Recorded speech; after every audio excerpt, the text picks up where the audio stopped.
এই বাগানে যা, তালা লাগাবো তো।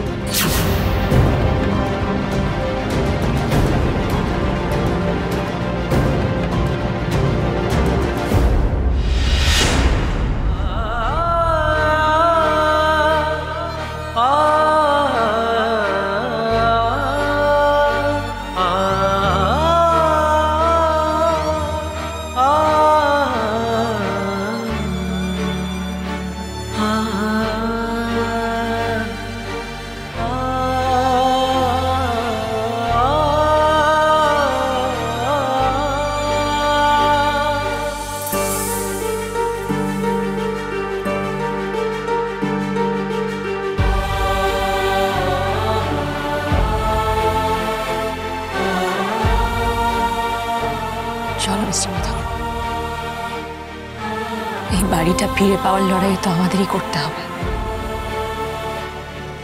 চলো এসো।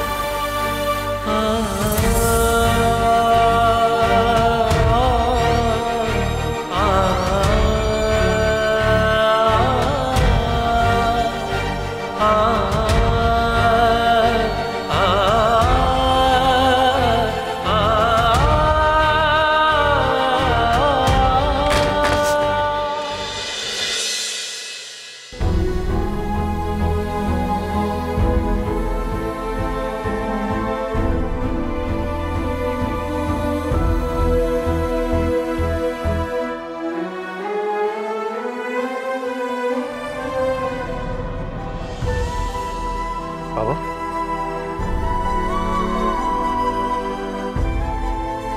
বাবা একটু শোয়ার চেষ্টা করো, একটু ঘুমানোর চেষ্টা করো এবার। হ্যাঁ, ওই দেখো আমি মশার ধূপ জ্বেলে দিয়েছি, আর মশা খাবে না। আমার ঘুম আসবে না রে মহারাজ, আমার ঘুম আসবে না।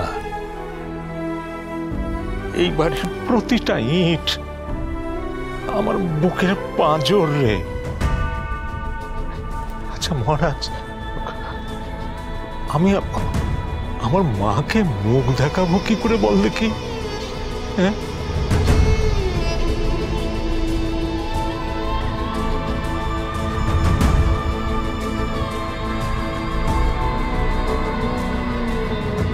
কার কোন নজর লেগেছে আমার এই সংসারে জানি না। আমার এত বড় বাড়ি ছেড়ে সবাই আজ রাস্তায় বসে আছি। ঈশ্বর। পূর্ণিমা মুখার্জি, আপনি কখনো ভেবে দেখেছেন এই বাড়ির দলিল আপনাকে তো ওই ফ্রড প্রিয়াঙ্কা আপনার হাতে দিয়েছিল? আর সেই দলিলটা আপনি আপনার আলমারিতে সযত্নে নিজের হাতে তুলে রেখেছিলেন।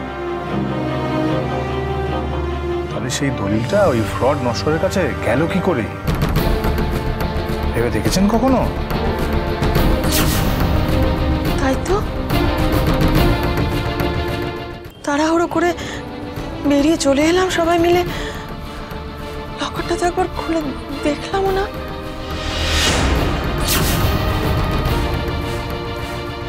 বুঝতে পারছি না দলিলটা ওই মাঝে লোকটার হাতে গেলই বা কি করে। সত্যি কথা তো। আমার দিকে তাকাচ্ছেন কেন মা? আমি কি করেছি? আমি কি করে জানবো, তাই না?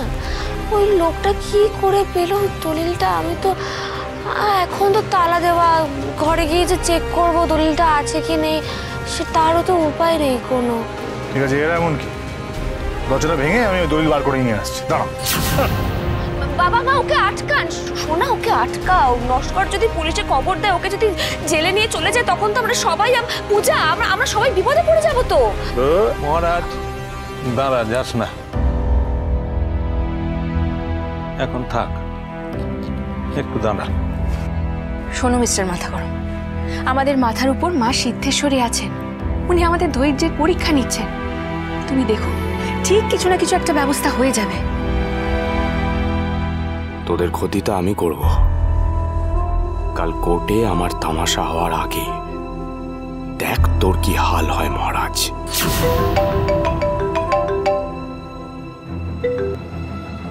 হ্যালো, কি ইন্টারভিউ এখনই?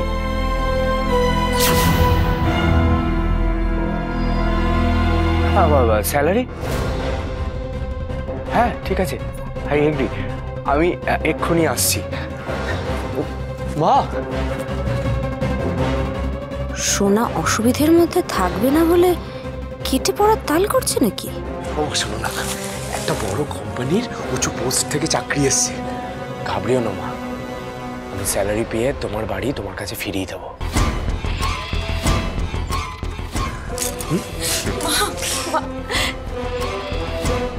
দেখেছেন মা, দেখেছেন এত আঘাত পেয়েও আপনার ছেলে কিন্তু চেষ্টা করা ছাড়ছে না। আমিও ওকে একা ছাড়বো না, আমিও ওর সাথে যাব মা। হ্যাঁ সোনা, আমি তোমাকে ছাড়বো না একা।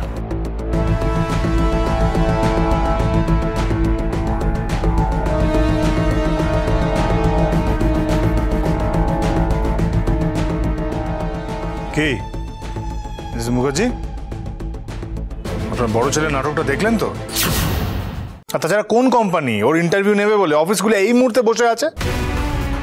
ভেবেছে এবারে কেউ বোধহয় কোনোদিন চাকরি করেনি, আমরা বোধহয় সব ঘাসে মুখ দিয়ে চলি। আপনি সব বোঝার পরে এখন চুপ করে থাকবেন, কিছু বলবেন না? বাহ, চমৎকার, একবার অন্ধ ভালোবাসা। এই তোমরা সারাক্ষণ কেন সোমনাথের উপরে দোষ দাও বলো তো? ওকে কেউ বিশ্বাস করো না কিসের জন্য বুঝতে পারি না তো আমি। আমার কথা ভেবে ও এত কষ্ট পাচ্ছে ছেলেটা, যে ও এই রাত বিরেতে ছুটলো ইন্টারভিউ দিতে। তোমরা ওর ভালো দিকটা দেখতে পাও না? বুঝতে পারি না তো কেন এরকম করো। ভগবান বাঁচতে দেবে না আমায়। নিজের একটা অকর্মণ্য, কারোর ভালো তোদের সহ্য হয় না জানিস? নিজেরা তো কিচ্ছু করিস না, পারিস না। সোমনাথটা আমার জন্য করে, তোদের তাও সহ্য হয় না। পূর্ণিমা, পূর্ণিমা, তুমি পূর্ণিমা করো না তো, তোমার অনেক দোষ জানো, তুমি এরকম বলো। এত উত্তেজিত হচ্ছ কেন? এবার তো তোমারও শরীর খারাপ করবে, তুমি তো সকাল থেকে ওষুধটাও খাওনি। হ্যাঁ, আর ওষুধ বললে হবে? শরীর খারাপ করবে তো। হ্যাঁ, না না না, দেখেছো আমি কেন বলি, কি জন্য বলি? আরে মা এসব সহ্য করতে পারে না, এই জন্য বারণ করি। কেমন শরীর খারাপ করছে মায়ের? আরে মা, মিসেস পূর্ণিমা মুখার্জি সোমনাথ মুখার্জিকে নিয়ে কোনো কথা শুনতে চায় না, সে ভালো হোক চাই মন্দ হোক। দেখছো তো নিজের চোখে কেমন প্রেশার বেড়ে গেছে, ওষুধও খেতে চাইছে না। আর এরপরে যখন ওই কোর্টে গিয়ে ওই কেস আবার নতুন করে উঠবে, তারপরে যখন সোমনাথ মুখার্জি দোষী সাব্যস্ত হবে, তখন কি হবে ভাবতে পেরেছো? বাড়িতে এটা হুলস্থুল ভাবে। আমি পারছি না বোঝা।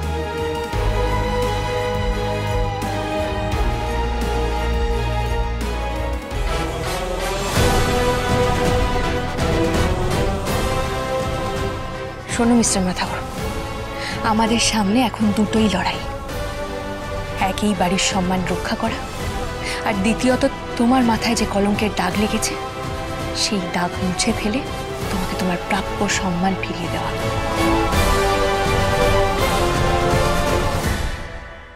তুই চুপচাপ তুই যাবি, কোর্টে যাবি, চল। ভুল করছিস মহারাজ, মা যদি জানতে পারে কি হবে ভাবতে পারছিস? যদি মা মারা যায় তুই নিজেকে ক্ষমা করতে পারবি তো? এই সোমনাথ মুখার্জি, ওর জন্য মায়ের কিচ্ছু হবে না, আর মায়ের সামনে এবার সত্যিটা আসা খুব দরকার। আপনি বলছেন যে আপনি এই খুনটা করেননি, তাহলে আসল খুনি কে? বলো মিস্টার মাথাগরম, বলো। খুন করেছে আমার দাদা সোমনাথ মুখার্জি।